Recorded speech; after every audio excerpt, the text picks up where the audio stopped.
Hi, welcome to our daily encounter.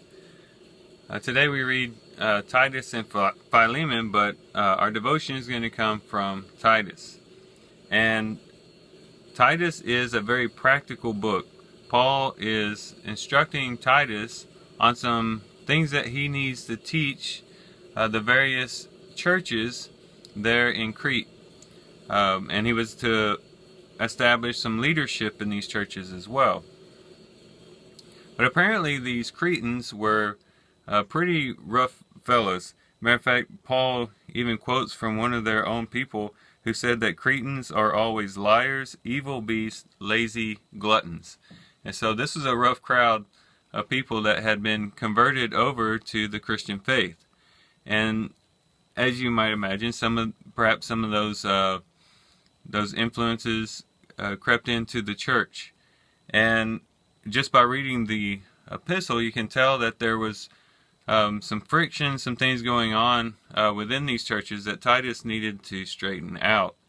There was people who were emphasizing the law, emphasizing the law of Moses, trying to get people to, or showing people, or telling people that they had to keep the law of Moses, something that Paul had to fight pretty much everywhere that he went.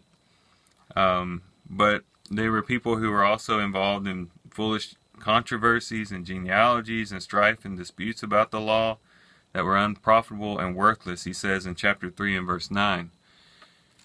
And so Titus had his work cut out for him, and Paul's kind of helping him out, giving him some instructions on what to do. And one of the biggest things that you find in this whole letter, which isn't very long, it is 3 chapters, but 3 short chapters, is the idea of deeds. The word deed or deeds in the New American Standard shows up 9 times just in this short letter. And so Paul is emphasizing their actions. The word for deed here means something that you do, an action that you take, some type of work that you perform. And so he focuses on that a lot. And one of the key verses in Titus is chapter 1 and verse 16. And this has a lot of practical benefit for us as much as it would have been for the people in the churches that Titus was going to instruct. But it says, they profess to know God, but by their deeds they deny him, being detestable and disobedient and worthless for any good deed. So these were the people who were causing trouble within the church. And that's how he describes them. He says, they profess to know God, but by their deeds they deny him. So there's a lot implied just in that one statement. It's implied that if you profess to know God, that your deeds ought to match up with that profession. And that makes sense. You know, if you profess to do anything or to be anything, it would follow that you should have action that is in line with that. Think about if someone professed to be a professional athlete, and you ask them, well, do you ever exercise? No, I don't ever exercise. Are you athletic? No, I'm not that athletic. Do you actually play a sport? No, I don't play any sports. Well, you know, if you profess to be a professional athlete, then you ought to be doing things that a professional athlete does. And we can't profess to know God and not be involved in the things that are connected to God. And so we have to do some really inward searching, but also outward searching, and look at our lives and say, you know, are the deeds, the work, in other words, the actions that I take, the things that I do, the work that I perform, does it reflect my profession of the fact that I know God? Or does it give a different picture? One person once said, and actually a lot of people have said this since then, but one of the things they said is, you know, if you were convicted of being a Christian, would there be enough evidence? I'm sorry, if you were accused of being a Christian, would there be enough evidence to convict you?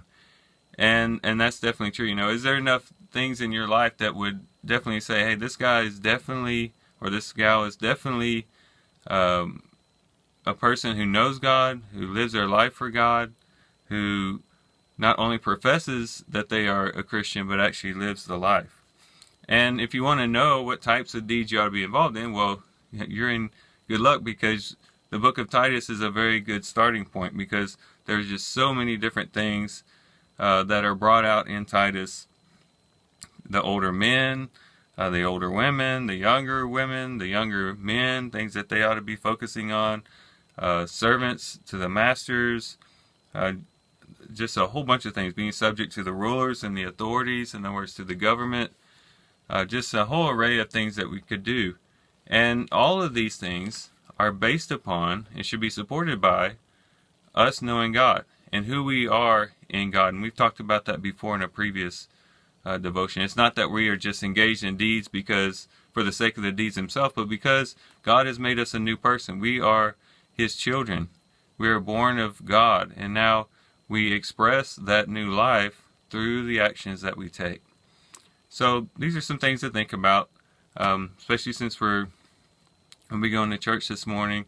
Don't just go to church, profess to be a Christian, tell everybody, yeah, sing the songs, do the prayers, but go home, go back to your houses, go back to your jobs, go back to whatever, and actually live the life.